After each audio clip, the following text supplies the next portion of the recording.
নমস্কাৰ স্বাগতম এয়া হৈছে সুপাৰ প্ৰাইম ষ্টুডিঅ'ত মই প্ৰাঞ্জল বাক্সা জিলা কাৰাগাৰৰ সন্মুখত এতিয়াও অব্যাহত আছে চেপা উত্তেজনা হিংসাত্মক পৰিস্থিতিৰ বাবে সমগ্ৰ নিকাসী অঞ্চলত বিৰাজ কৰিছে উত্তেজনাই ঘটনাৰ পাছতে জিলাখনত কৰ্তন কৰা হৈছে ইণ্টাৰনেট সেৱা সমগ্ৰ জিলাখনত বিএনএছএছৰ অধীনত জাৰি কৰা হৈছে 163 ধাৰা ইফালে হিংসাত্মক ঘটনাৰ লগত জড়িত 13 জনৰো অধিক লোকক আটক কৰি খুদপুছ অব্যাহত ৰাখিছে বাক্সা আৰক্ষীয়ে উত্তেজনাময় পৰিস্থিতিৰ পাছতে জিলাখনৰ আইন শৃংখলা পৰিস্থিতি তদাৰক কৰিছিল শীৰ্ষ আৰক্ষী বিষয়াই জিলাখনত উপস্থিত হৈছে শীৰ্ষ আৰক্ষীৰ দল জিলা কাৰাগাৰৰ সন্মুখত মোতায়েন কৰা হৈছে ৰেপিড একশ্যন ফ'ৰ্চ বৃদ্ধি কৰা হৈছে কাৰাগাৰৰ নিৰাপত্তা প্ৰতিবাদকাৰী আৰু আৰক্ষীৰ সংঘৰ্ষত আহত হৈছে কেইবাজনো প্ৰতিবাদকাৰী আহত লোকসকলক ভৰ্তি কৰোৱা হৈছে চিকিৎসালয়ত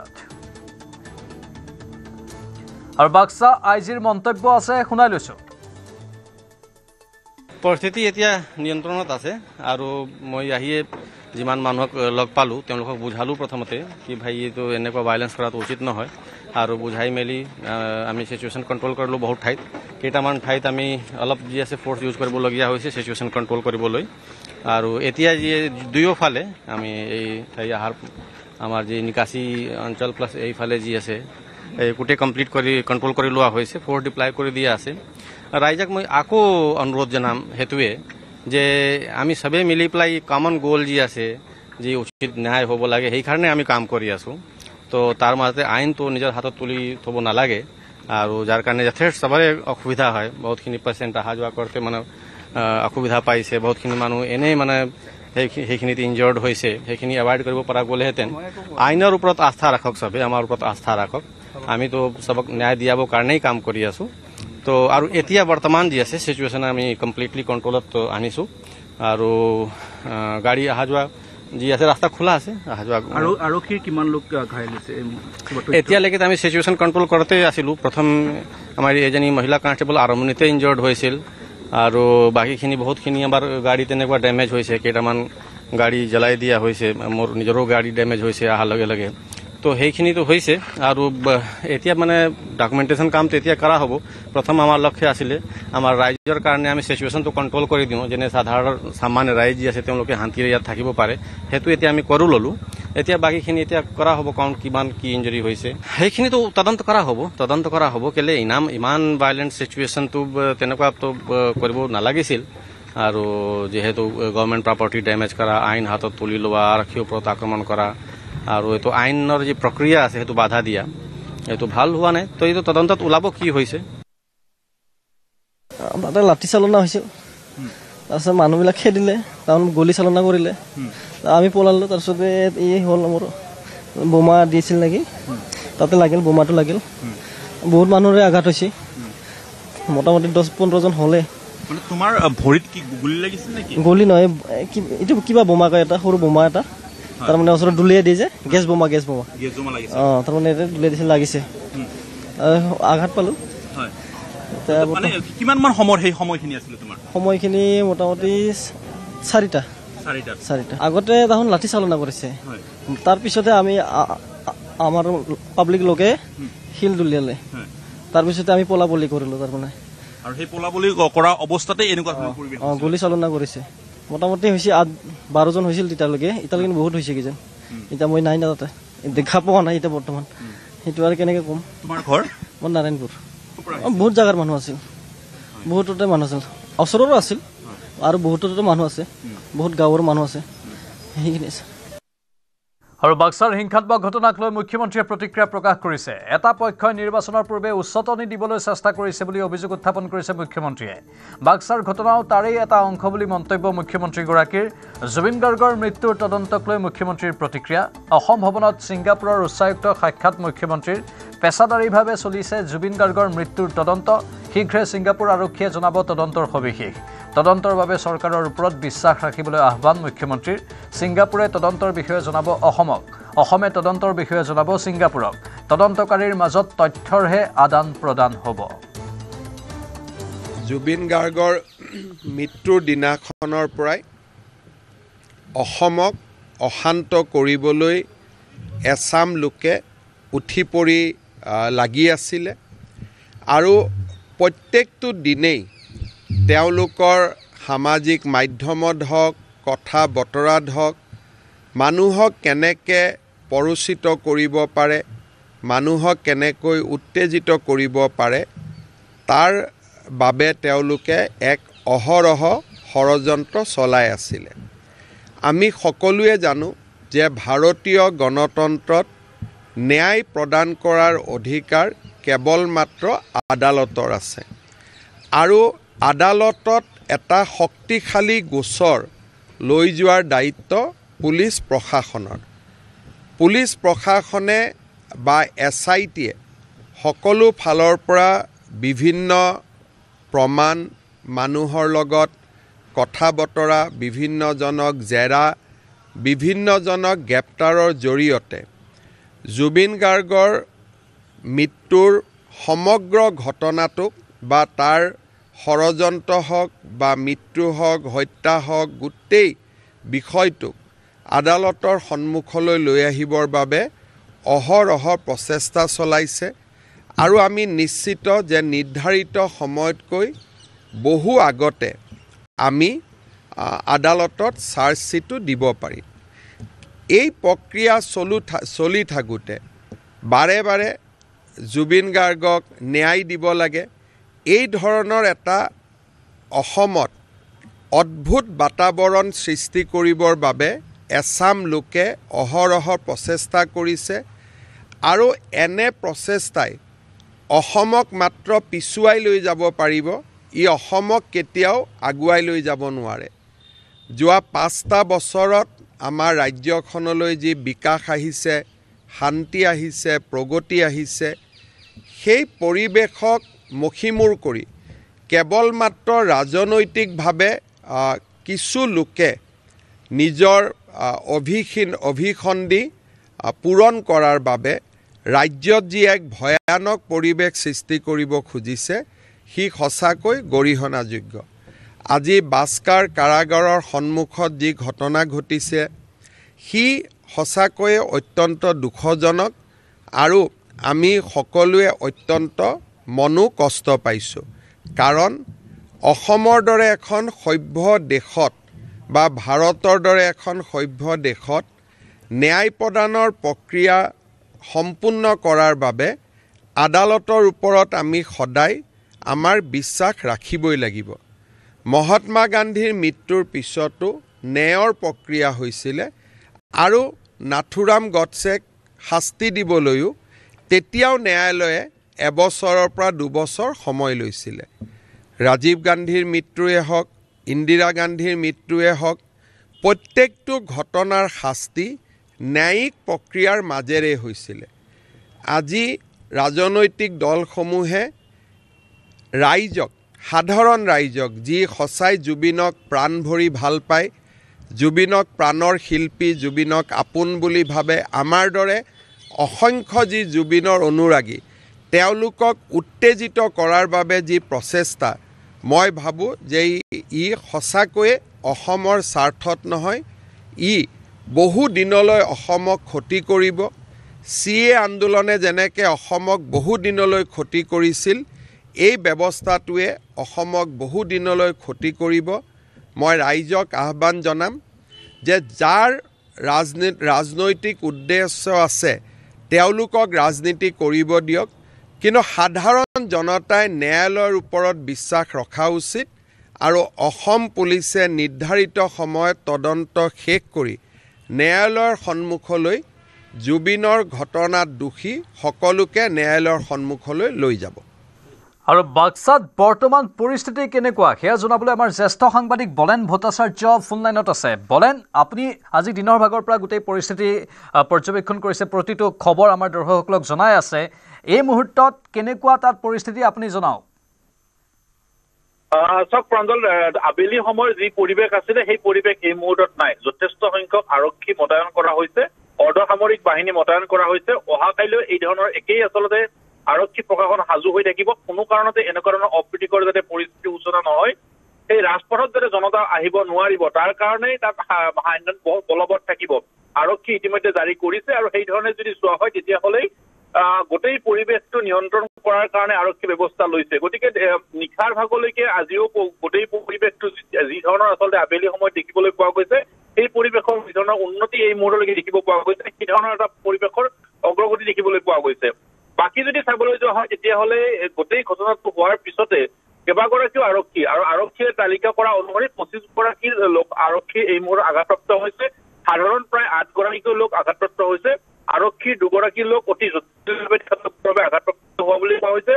একেদৰে সাধাৰণ 2 গৰাকী উন্নত প্ৰেৰণ কৰা হৈছে। বাকী বলেন আপোনাৰ মাতটো ভাঙি ভাঙি আহিছে, অৰ্থাৎ তাত যিহেতু নেটৱৰ্কৰ কিছু অসুবিধা হৈছে, ইণ্টাৰনেট কৰ্তন কৰি দিয়া হৈছে বাক্সাত। মোবাইল ইণ্টাৰনেট একেবাৰে স্তব্ধ এতিয়া বাক্সাত। একেবাৰে মোবাইল ইণ্টাৰনেট বন্ধ হোৱা বুলি ক'লে ভুল কোৱা হ'ব, কিন্তু কিছু ডাউন কৰি দিয়া হৈছে।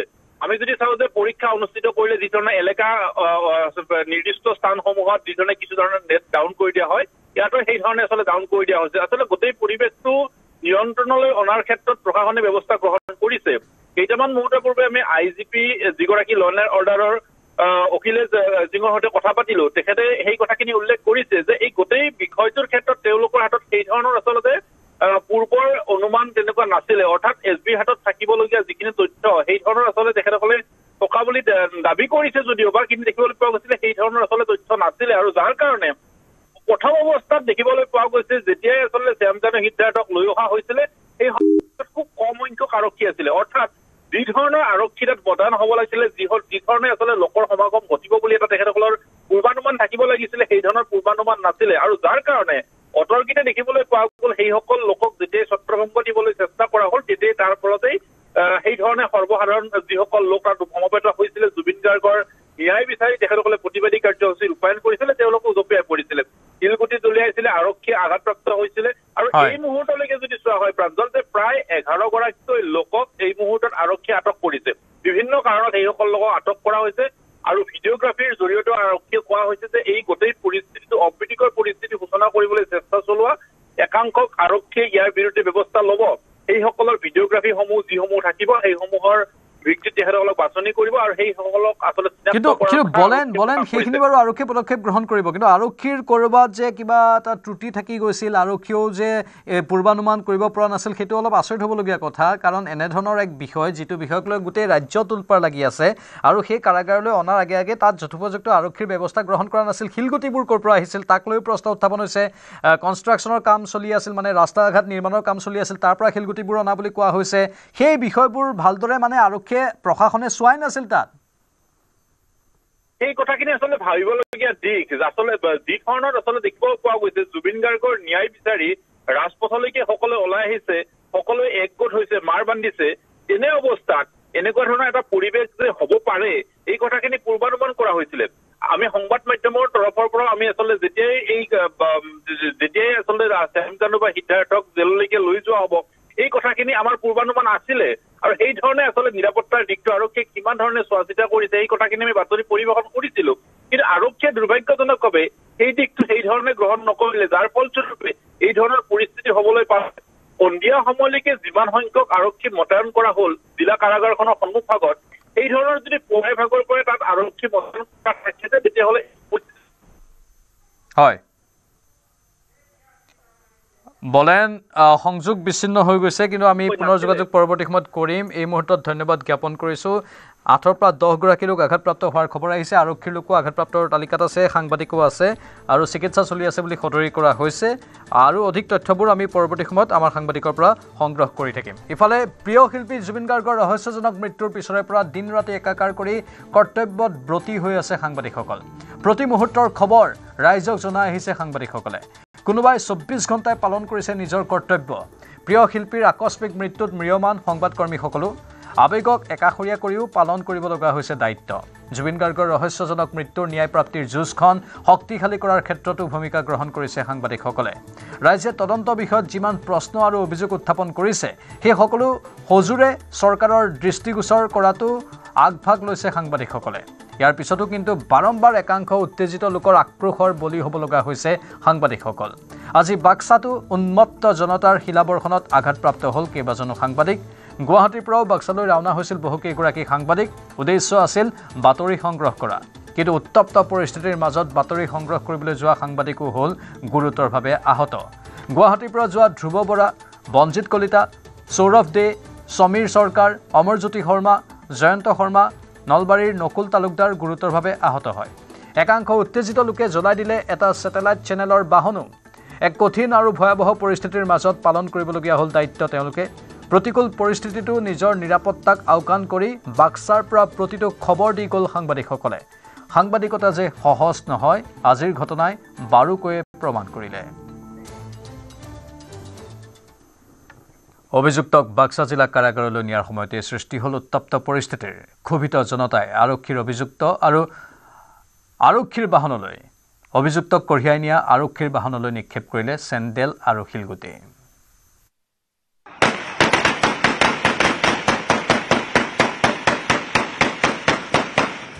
এই মুহূৰ্তত চাওক, এই মুহূৰ্তত ইয়াত লাঠি চালনা কৰা হৈছে। পুঞ্জীভূত ক্ষোভৰ বহিঃপ্ৰকাশ। গাড়ীখন প্ৰতিবাদকাৰী জ্বলাই দিলে। গতিকে এয়া বাক্সাৰ কাৰাগাৰৰ সন্মুখত ভয়াৱহ পৰিস্থিতি। উত্তেজিত লোকৰ শিলাবৰ্ষণ। শিল দলিয়াইছে। আৰক্ষীক আক্ৰমণ কৰিবলৈ তেওঁলোক উদ্যত হৈছে। পুনৰ আৰক্ষীৰ বাহনত অগ্নিসংযোগ। বাহনখন প্ৰতিবাদকাৰী জ্বলাই দিলে। আৰু চাওক, ৰাস্তাৰ মাজত দপদপকে এই গাড়ীখন প্ৰতিবাদকাৰী জ্বলাই দিলে। শান্তিপূৰ্ণ আন্দোলন হঠাৎ হৈ উঠিল হিংসাত্মক।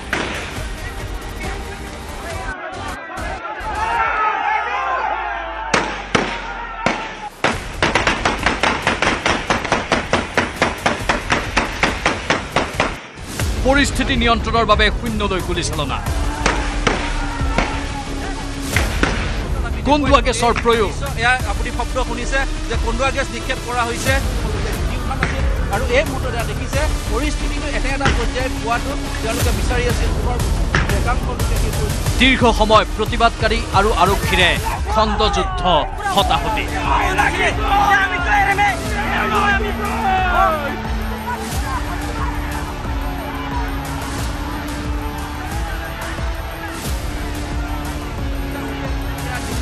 আৰক্ষীক ফেপেৰি পাতি ধৰিলে উন্মত্ত জনতাই।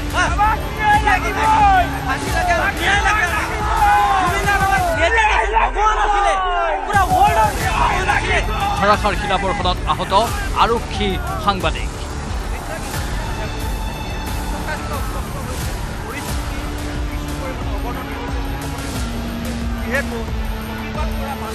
জুবিন গাৰ্গৰ ৰহস্যজনক মৃত্যুৰ অভিযুক্ত শ্যামকানু সিদ্ধাৰ্থসহ 5 জনক বাক্সা কাৰাগাৰলৈ প্ৰেৰণ কৰাৰ পিছতেই এই উত্তপ্ত ভয়াৱহ পৰিস্থিতি।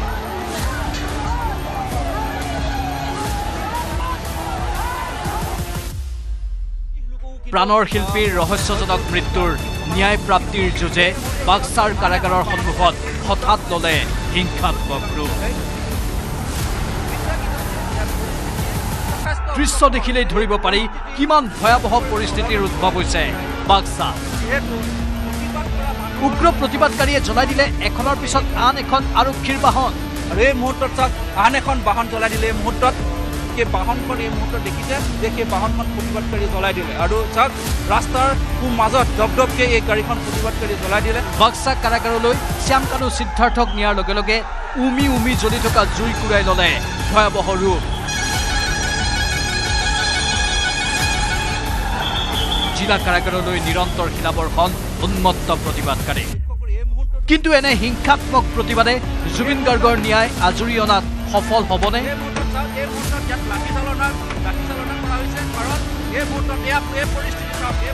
জুবিন গাৰ্গে কেতিয়াও এনে আদৰ্শ দি থৈ যোৱা নাই অনুৰাগী।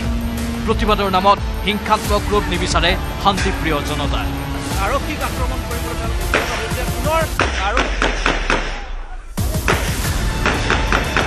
মুছলপুৰৰ পৰা সঞ্জয় বৰাৰ সৈতে বিৰিঞ্চি ডেকা, মনোহৰ ৰাজবংশী, কৈলাশ ডেকাৰ report, news 18 Assam north east.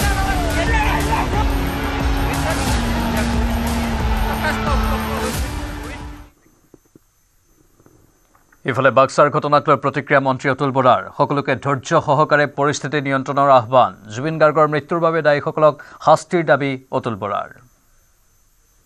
এতিয়া সংবাদ মাধ্যমৰ জৰিয়তে মই জানিছোঁ, মই আচলতে নাছিলোঁ, আজি ইয়াতে আছোঁ। ঘটনাটো নিতান্তই অত্যন্ত দুৰ্ভাগ্যজনক।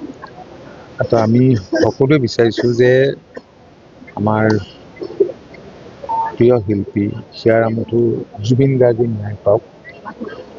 আৰু এইটো সকলোৱে জানো যে আইনে সদায় নিজৰ মূৰ লয় আৰু কোনো আইনৰ উৰ্ধত নহয়। গতিকে আমাৰ বিশ্বাস নিশ্চয় জুবিন গাৰ্গে ন্যায় পাব। চৰকাৰেও খুব ক্ষিপ্ৰতাৰে কৰিবলগীয়াখিনি কৰি গৈ গৈছে, ইয়াত কোনো সন্দেহ কৰিবলগীয়া নাই, অবিশ্বাস কৰিবলগীয়া নাই। কিন্তু যোৱা দিনবিলাকত যিবিলাক বাতৰি সম্প্ৰচাৰিত হৈ আছে ঘটনাটোৰ সম্পৰ্কত, এই লৈ অৱশ্যে সকলোৱে উদ্বিগ্ন, আমিও গভীৰভাৱে উদ্বিগ্ন। সমগ্ৰ অসমবাসী ম্ৰিয়মান বিচাৰিছে সোনকালে এই ঘটনাৰ লগত প্ৰত্যক্ষ বা পৰোক্ষভাৱে যিসকল ব্যক্তি আছে সেইসকলক বিচাৰি উলিয়াই যাৱতীয় ব্যৱস্থা গ্ৰহণ কৰা হওক। ৰাইজো ইম'চনেল হৈ আছে, আমি সকলোৱে ধৈৰ্য ধৰিব লাগিব। ঘটনাটো নিতান্ত অত্যন্ত। আৰু এই মুহূৰ্তৰ এক ব্ৰেকিং নিউজ, অসম আৰক্ষীৰ সকলো ছুটী বাতিল কৰা হৈছে। চিকিৎসাজনিত কাৰণতহে ল'ব পাৰিব ছুটী। ৰাজ্যৰ শেহতীয়া পৰিস্থিতিৰ বাবে এই সিদ্ধান্ত। পুনৰবাৰ জনাইছোঁ, ৰাজ্যত আইন শৃংখলাৰ যিটো পৰিস্থিতিৰ উদ্ভৱ হৈছে, যাৰ বাবে অসম আৰক্ষীৰ সকলো ছুটী বাতিল কৰা হৈছে। আজি বাক্সাৰ ঘটনাৰ পাছতেই এই সিদ্ধান্ত গ্ৰহণ কৰা হৈছে। অৱশ্যে চিকিৎসাজনিত কাৰণত ল'ব পাৰিব ছুটী। ৰাজ্যৰ শেহতীয়া পৰিস্থিতিৰ বাবে এই সিদ্ধান্ত গ্ৰহণ কৰা হৈছে। অসম আৰক্ষীৰ সকলো ছুটী বাতিল, কেৱল চিকিৎসাজনিত কাৰণতহে ল'ব পাৰিব ছুটী।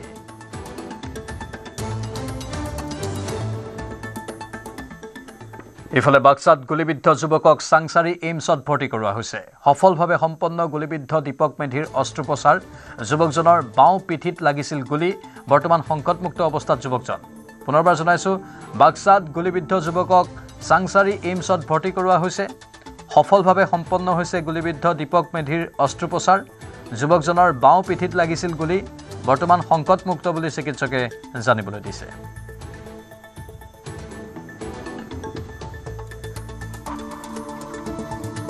মোৰ সম্বন্ধীয় ভাইটি হয়। মোৰ খুৰা, নিজা খুৰা নহয় আৰু আমি গাঁৱৰে এজন খুৰা, তেখেতৰ ভাইটি হয়। গুলীটো আপোনাৰ বাওঁ চাইডে লাগিছে তাৰ। এনে ডক্টৰে কোৱা হিচাপে পিছফালে লাগিছে। পিছফালে লাগি পেলাই এইফালেদি ওলাই গৈছে গুলীটো, ঠিক কান্ধৰ ওচৰেদি। আৰু আমি খুব ভয়ে খাইছিলোঁ আচলতে। তো তাৰ যিটো পৰিস্থিতি হ'ল, স্পটত মই নাই, কিন্তু যিসকলে আছিলে দেখা পাইছে আৰু অত্যন্ত ব্লিডিং হোৱা দেখা পালোঁ আমি। মোক মোবাইলত ফটো মাৰি দিলে। তাৰপিছতে মই ততাতৈয়াকৈ আহোঁ মানে তেওঁলোকে আপোনাৰ পুলিচৰ গাড়ীতে আনিছে অৱশ্যে, মুছলপুৰ আমাৰ যিখন হস্পিটেল আছে, চৰকাৰী হস্পিটেল, তো তাইলৈকে আনি তাতে প্ৰাথমিক চিকিৎসাখিনি হ'ল আৰু তাতে চিটি স্কেন বা অন্যান্য হেৰিখিনি কৰিলে। তাৰপিছত তেওঁলোকে GMCHলৈ মানে হেৰি কৰি দিলে। কিন্তু আমি ৰাস্তাতে গম পালোঁ যে আমাৰ উপায়ুক্ত মহোদয় বাক্সাৰ, তেখেতৰ নিৰ্দেশমৰ্মে এইমছত অনাৰ কাৰণে যোজা কৰা হৈছে। আৰু আমাৰ এম্বুলেঞ্চৰ ড্ৰাইভাৰজনে সেইমতে আমাক ক'লে যে আমি এইমছলৈকে যাম। তো এতিয়া কণ্ডিশ্যন মোটামুটি ঠিকে আছে। অস্ত্ৰোপচাৰ হ'ল। অস্ত্ৰোপচাৰ মানে বিশেষ হেৰি নহয় আৰু তেখেতৰ যিটো গুলীৰ মানে ফুটা হৈছিলে, সেই ফুটাত পানী জমা আৰু ব্লাড জমা হোৱা বুলি কৈছে ডক্টৰে। আৰু সেইখিনি পাইপৰ জৰিয়তে ওলোৱাৰ তেওঁলোকে খুব ততাতৈয়াকৈ বেছি ব্যৱস্থাখিনি কৰিছে। ভাল লাগিছে এইখিনি।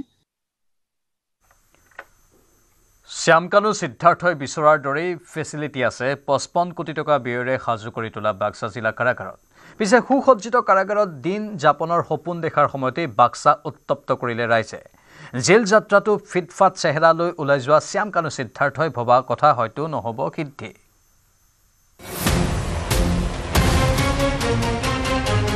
ছিংগাপুৰৰ ঢং আঁতৰাই নাই শ্যামকানু মহন্তৰ। জেল যাত্ৰাটো ফিটফাট চেহেৰা, ক্লিন শ্বেভেন মুখ, পিন্ধনত জোতা মোজা, লং পেণ্ট, গাত ব্ৰেণ্ডেড চোলা। শ্যামকানু মহন্তৰ ফিতাহী দেখি হতবাক জনতা। 14 দিন CIDৰ লকআপত থকা শ্যামকানুৰ ক্লিন শ্বেভ দেখি নেটিজেনৰ চৰ্চা। লকআপত শ্যামকানুৱে ব্যায়াম কৰাৰ কথা সকলোৱে জানে। ডিঅ'ড্ৰেণ্ট, বডি মাছাজ বিচাৰি শ্যামকানুৱে আৰক্ষীক আবদাৰ কৰাৰ কথাও জানে। কিন্তু লকআপত কেনেকৈ দাড়ি খুৰালে শ্যামকানুৱে? এয়া পত্নীয়ে লকআপলৈ অনা বশীকৰণ মন্ত্ৰৰ প্ৰভাৱ নে SITৰ অনুকম্পা? জুবিনৰ মৰণোত্তৰ পৰীক্ষাৰ ভুৱা প্ৰতিবেদন ভাইৰেল কৰা লোকক জেললৈ নিক্ষেপ কৰাৰ ভাবুকি দিয়া মুন্না প্ৰসাদ গুপ্তাইহে দিব পাৰিব এই প্ৰশ্নৰ উত্তৰ। শ্যাম কানুৰ দৰে ধং কমা নাই সিদ্ধাৰ্থ শৰ্মাৰো। বুধবাৰে পুৱাই বাইশেপ ওলোৱা টি-শ্বাৰ্ট পিন্ধি CIDৰ লকআপৰ পৰা ওলাল সিদ্ধাৰ্থ শৰ্মা। এই দুই সিদ্ধৰ লগতে সন্দীপন গাৰ্গ, পৰেশ বৈশ্য আৰু নন্দেশ্বৰ বৰাক 14 দিনৰ ন্যায়িক জিম্মালৈ প্ৰেৰণ কৰিলে আদালতে। তেতিয়া সময় বুধবাৰে পুৱা 8:45 হৈছে। তাৰ ঠিক 15 মিনিটৰ পাছতে হঠাৎ সলনি হ'ল সিদ্ধান্ত।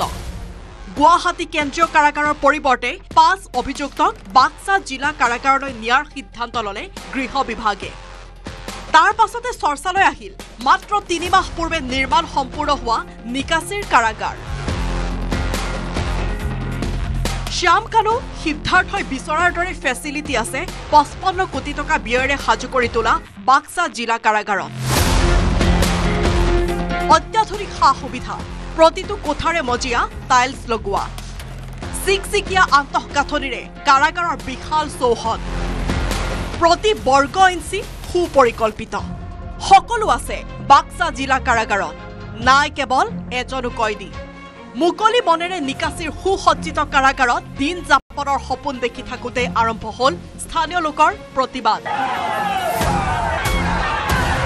অৰ্থাৎ ভবা কথা সহজে সিদ্ধি নহয় শ্যাম কানু মহন্ত আৰু সিদ্ধাৰ্থ শৰ্মাৰ। অনাগত দিনত দুয়োজনকে বিধি পথালি দিব কণা বিধাতাই। দীপাংকৰ দাস আৰু বিৰিঞ্চি কুমাৰ ডেকাৰ report, news 18 Assam north east.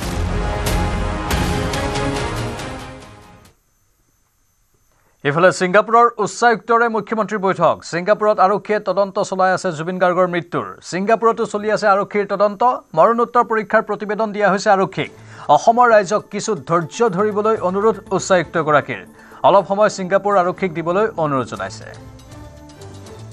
I had a very good meeting with His Excellency Chief Minister.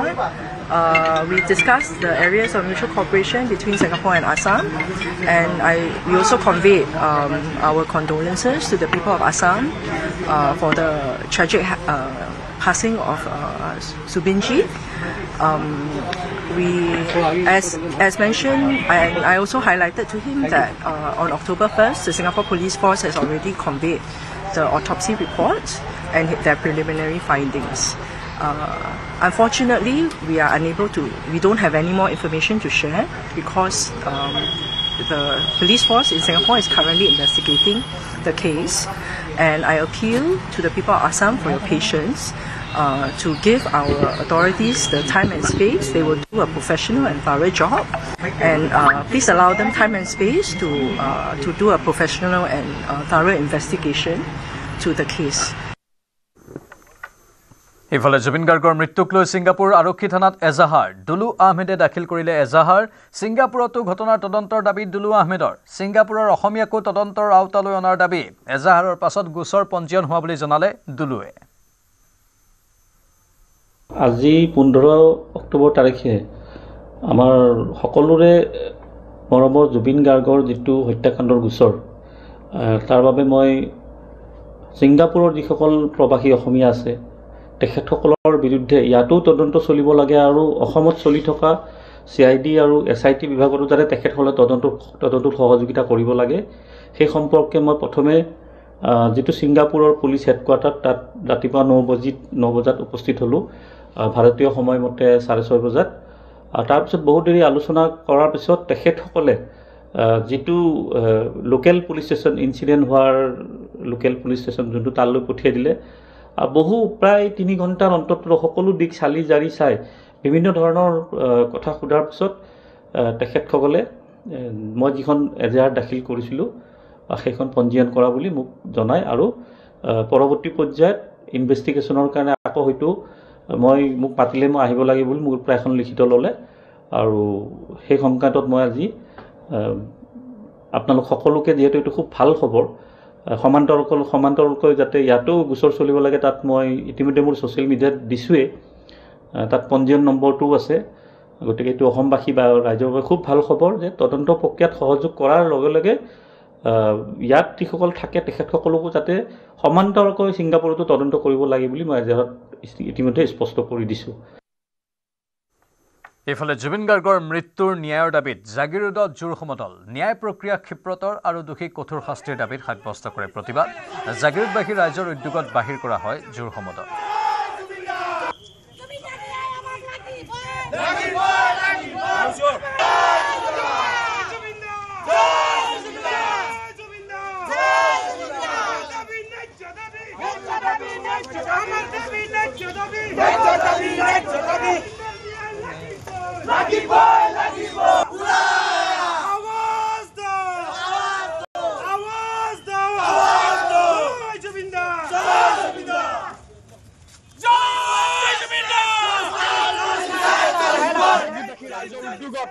আজি আমি জুবিন দাৰ মৃত্যুৰ ন্যায় বিচাৰি জাগিৰোডৰ মাছ বজাৰত আমি আজি জোৰ সমদল অনুষ্ঠান আয়োজন কৰিছো আৰু এই অনুষ্ঠানৰ মাধ্যমেৰে আমি অসম চৰকাৰক সুকীয়া দিছো যে যিসকল দোষী এতিয়া ইতিমধ্যে চৰকাৰৰ লগতে আৰক্ষী যিমান আছে তেওঁলোকক উচিত শাস্তি প্ৰদান কৰক আৰু শীঘ্ৰে প্ৰদান কৰিব লাগে এনেধৰণৰ ব্যক্তিসকল জীয়াই থকাৰ কোনো প্ৰয়োজন নাই আৰু এওঁলোকে কেতিয়াও মুকলি আকাশৰ তলত অসমত চলিব নোৱাৰে তেওঁলোকে ওলাব নোৱাৰে কাৰণ যদি আৰক্ষীয়ে তেওঁলোকক সুৰক্ষা দিয়ে পিছত যদি তেওঁলোকে বেল লৈ বাহিৰ হয় তেতিয়া অসমৰ ৰাইজে তেওঁলোকক সোধাই নেৰে গতিকে আমি এই আপোনালোকৰ মাধ্যমেৰে সমূহ অসমবাসীক আমি আহ্বান জনাইছো যে জুবিন দাৰ মৃত্যুৰ ক্ষেত্ৰত সকলো একলগ হৈ আহক আৰু আমি জুবিন দাৰ মৃত্যু খুব ক্ষিপ্ৰগতিত তেখেতৰ যি প্ৰক্ৰিয়া চলি আছে আইনী প্ৰক্ৰিয়া চলি সেই ক্ষিপ্ৰগতি হওক ক্ষিপ্ৰগতিত হৈ যেন উচিত এটা শাস্তি প্ৰদান কৰক তাৰে আমি আহ্বান জনাইছো সোণাপুৰৰ জুবিন ক্ষেত্ৰত উদণ্ড যুৱকৰ তাণ্ডৱ আৰক্ষী আটক কৰে বেলতলাৰ এজন যুৱকক সোণাপুৰ আৰক্ষী থানালৈ নিয়া হয় সেই যুৱকজনক একাংশ উদণ্ড যুৱকে কিছু অটপালি চলাইছে যেটো অত্যন্ত বেয়া বুলি সমাজৰ প্ৰকৃত জুবিনৰ অনুৰাগীসকলে সদৰিও কৰিছে আন এজন উদণ্ড যুৱক যিজনে সোণাপুৰৰ জুবিন ক্ষেত্ৰত তাণ্ডৱ চলাইছিল আৰক্ষী আটক কৰিছে গুৱাহাটীৰ বেলতলাৰ এই যুৱকজনক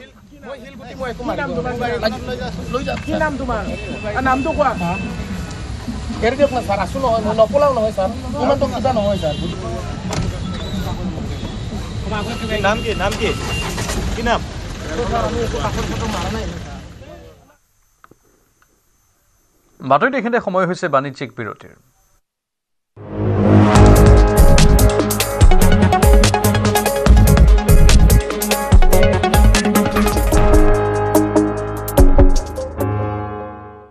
এইটো মাইথান ষ্টিল নহয় ওচৰ চুবুৰীয়াসকলে লগাইছে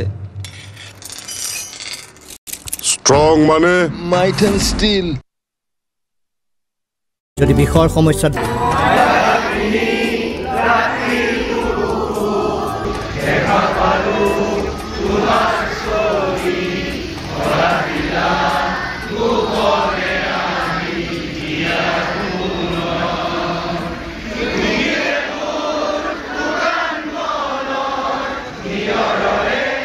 এটা মায়াত মন্ত্ৰমুগ্ধ হৈ হিয়া ঠাকুৰি আছে এটা জাতিয়ে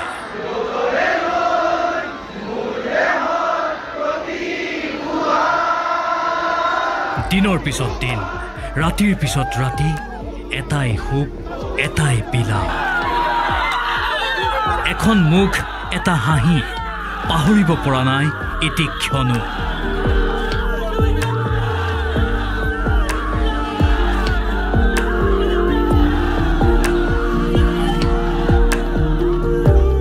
এটা গান এটা সুৰ হৈ পৰিছে জাতিটোৰ প্ৰাণৰ সংগীত যি গানত জাতিটোৱে পায় ধুমুহাৰ শক্তি আৰু সুৰৰ প্ৰশান্তি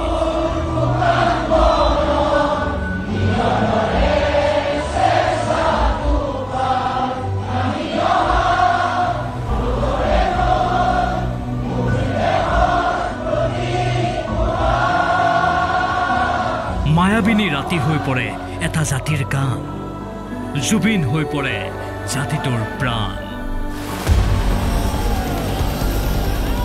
এজাক ধুমুহা আহিল আৰু গ'ল চুই গ'ল সাগৰ তলি ঢৌ তুলি গ'ল আকাশলৈ এজাক ধুমুহা আহিল আৰু জুই হৈ জ্বলিল বুকুৱে বুকুৱে জ্বলিল একুৰা জুই হৈ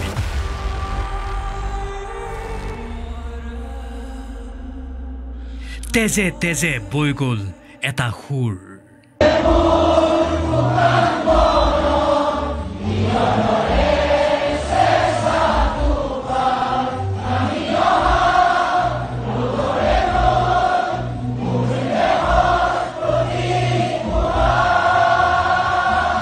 ইউকেলিপ্টাছ গছৰ দৰে ওখ হ'ব খোজে যি কাঞ্চনজংঘাৰ দৰে স্থিতপ্ৰজ্ঞ যি সত্যৰ দৰেই শুদ্ধ সূৰ্যৰ দৰেই সত্য পানীৰ দৰেই পবিত্ৰ গানৰ দৰেই মুক্ত 19 ছেপ্টেম্বৰৰ সেই অভিশপ্ত মুহূৰ্তটোৰ পিছৰে পৰাই শোকাহত অসমবাসীয়ে মৰমৰ জুবিন গাৰ্গৰ ন্যায়ৰ অপেক্ষাত কৰিছে দিন ৰাতি একাকাৰ মায়াবিনীৰ সুৰৰ ঝংকাৰত ধুমুহাৰ গানৰ তালে তালে দৃঢ় হৈছে জাষ্টিছ ফৰ জুবিন শ্লোগান হিয়াৰ আমঠু জুবিনক শ্ৰদ্ধাঞ্জলি জনাবলৈ এতিয়াও সোণাপুৰলৈ অবিৰত বৈ আছে জনতাৰ স্ৰোত অসমৰ চুকে কোণে গাঁৱে ভূঞে জুবিনৰ সোঁৱৰণত প্ৰতিদিনে হৈ আছে অলেখ অনুষ্ঠান এই সোঁৱৰণ এই বিলাপ যেন শেষ নহ'ব কাহানিও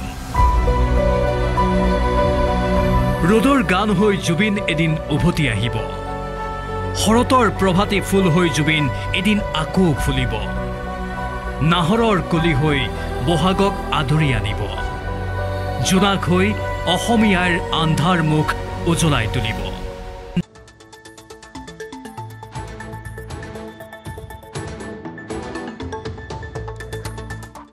এইটো মাইথান ষ্টিল নহয় ওচৰ চুবুৰীয়াসকলে লগাইছে ষ্ট্ৰং মানে মাইথান ষ্টিল যদি বিষৰ সমস্যাত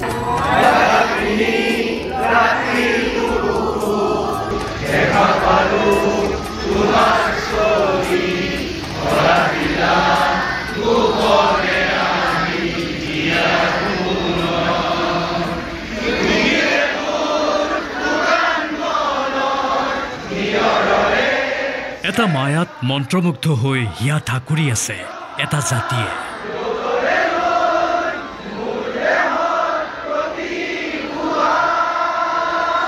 দিনৰ পিছত দিন ৰাতিৰ পিছত ৰাতি এটাই সুখ এটাই বিলাপ এখন মুখ এটা হাঁহি পাহৰিব পৰা নাই এটি ক্ষণো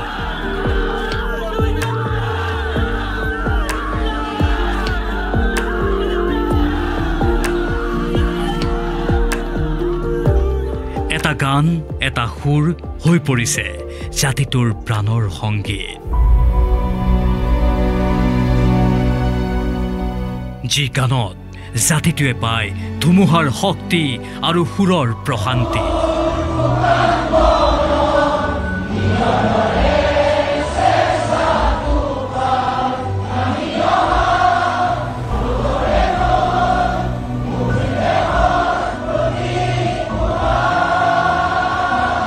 মায়াবিনী ৰাতি হৈ পৰে এটা জাতিৰ গান জুবিন হৈ পৰে জাতিটোৰ প্ৰাণ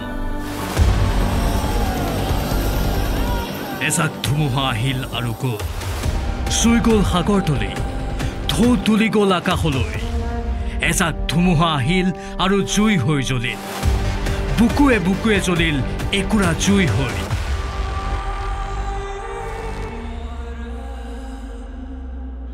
তেজে তেজে বৈ গ'ল এটা সুৰ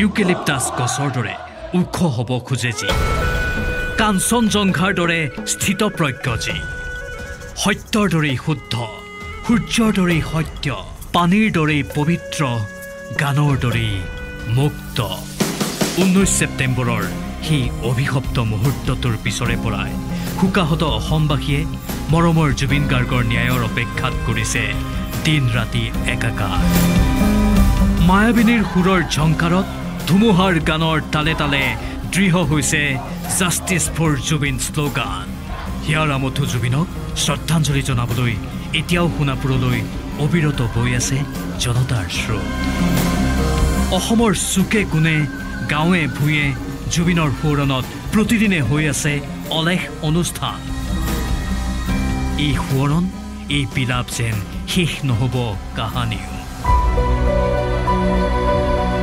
ৰ'দৰ গান হৈ জুবিন এদিন উভতি আহিব শৰতৰ প্ৰভাতী ফুল হৈ জুবিন এদিন আকৌ ফুলিব নাহৰৰ কলি হৈ বহাগক আদৰি আনিব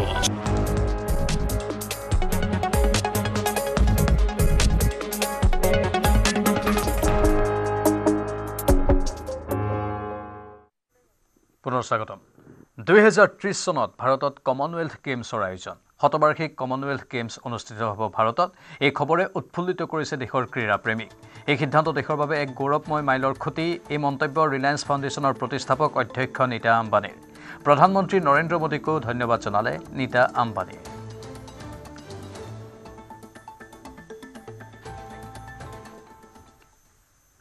আফগান পাক সীমান্তত অব্যাহত উত্তেজনা আফগান তালিবান সেনাই ধ্বংস কৰিলে পাকিস্তান সেনাৰ সীমান্তৰ আউটপোষ্ট এই আক্ৰমণত ধ্বংস হ'ল পাকিস্তান সেনাৰ বহু সীমান্ত চকী নিহত হয় বহু পাকিস্তানী সৈন্য বুধবাৰে পুৱা সংঘটিত এই সংঘৰ্ষত আহত বহু লোক আফগান তালিবান বাহিনীয়ে পাকিস্তান সেনাৰ সীমান্তৰ এটা আউটপোষ্ট ধ্বংস কৰি পাকিস্তানী সেনাই তালিবানৰ চকীক লক্ষ্য কৰি লোৱা টেংক জব্দ কৰিছে পাকিস্তানৰ সামান জিলা আৰু দক্ষিণ পূব আফগানিস্তানৰ স্পিন বোল্ডক জিলাত সংঘটিত এই মাৰাত্মক সংঘৰ্ষৰ বাবে দুই পক্ষক জগৰীয়া কৰিছে আফগানিস্তানে নিশাৰ সীমান্ত অভিযানৰ সময়ত 58জন পাকিস্তানী সৈনিকক হত্যা কৰা বুলি উল্লেখ কৰাৰ বিপৰীতে পাকিস্তানে 200ৰো অধিক আফগান সৈনিকক হত্যা কৰা বুলি দাবী কৰে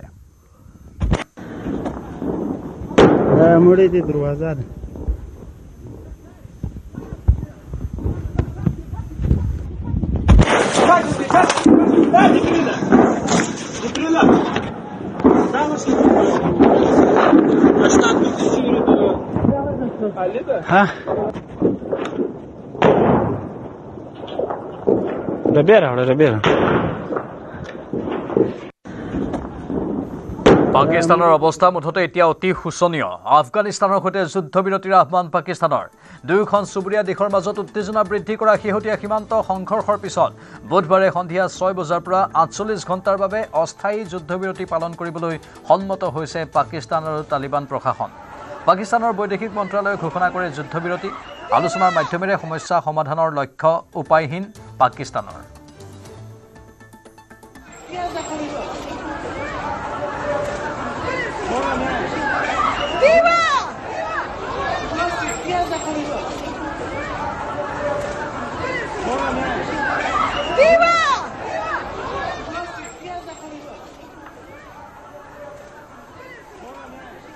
মহাৰাষ্ট্ৰৰ মুখ্যমন্ত্ৰী দেবেন্দ্ৰ ফডনৱিছৰ সন্মুখত আত্মসমৰ্পণ নক্সাল কমাণ্ডাৰ মল্লুজুলা বেণুগোপাল ৰাওসহ আন 60জনেও কৰে আত্মসমৰ্পণ গাডচিৰোলীৰ আৰক্ষী মুখ্য কাৰ্যালয়ত আটাইকেইজনে কৰিলে আত্মসমৰ্পণ CPI তথা মাওবাদীৰ জ্যেষ্ঠ নেতা মল্লুজুলা বেণুগোপাল ৰাও যাক সোনু বুলিও জনা যায় কেন্দ্ৰীয় চৰকাৰৰ সৈতে শান্তি আলোচনাৰ সম্ভাৱ্য টাৰ্নিং পইণ্ট এই আত্মসমৰ্পণ বেণুগোপাল ৰাৱে আনুষ্ঠানিক শান্তি আলোচনা আৰম্ভ কৰাৰ পূৰ্বে দলৰ সদস্যসকলৰ সৈতে আলোচনাৰ বাবে এমাহৰ সময় বিচাৰে এই সময়ছোৱাত সশস্ত্ৰ অভিযান বন্ধ কৰিবলৈ চৰকাৰক আবেদন জনায় কেন্দ্ৰীয় গৃহমন্ত্ৰী অমিত শ্বাহ আৰু বিভিন্ন ৰাজ্যৰ চৰকাৰৰ নেতৃত্বত চলি থকা মাওবাদী বিৰোধী অভিযানৰ মাজতে আহিল এই ভাল খবৰ ছেপ্টেম্বৰত বেণুগোপাল ৰাৱে আত্মসমৰ্পণৰ ইচ্ছা প্ৰকাশ কৰিছিল যি ক্ষেত্ৰত ছত্তীশগড় আৰু অন্যান্য অঞ্চলৰ যথেষ্ট সংখ্যক মাওবাদী কেডাৰৰ সমৰ্থন লাভ কৰিছিল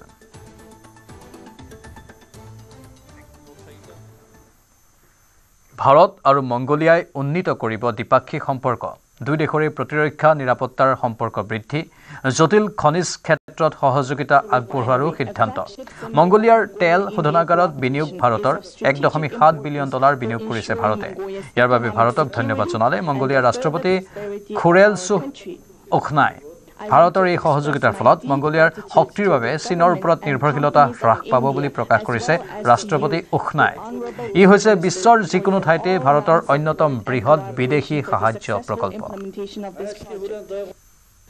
The construction of the oil refinery, a flagship symbol of Mongolia-India cooperation, is of strategic importance for ensuring Mongolia's economic security and the further prosperity of our country.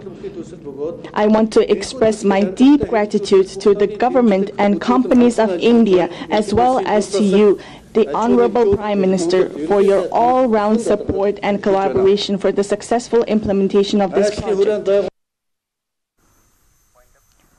Here is Super Prime. Namaskar.